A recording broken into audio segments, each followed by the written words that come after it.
Folks, looking back on day 13, the first free response where the answers were posted, again, you need to make sure you look at their solution. I think they do a really nice job of laying this out and where the answers came from. One of the things I encourage you to do on this scoring rubric is when you turn to page 12 on it, you're going to see their answer.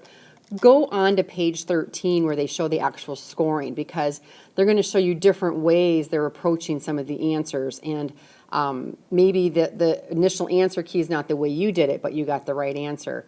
Look at their plan 1 and their plan 2 for how they're coming up with the answers on that one, and you will find that on page 13.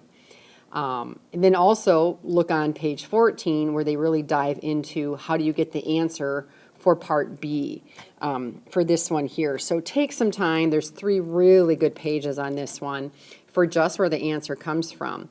And really, there's actually 4 pages. So let me know what questions you have. I suspect you may use that discussion board for this one, or come and see me or shoot me an email, and I can help you out if you want some clarity on it.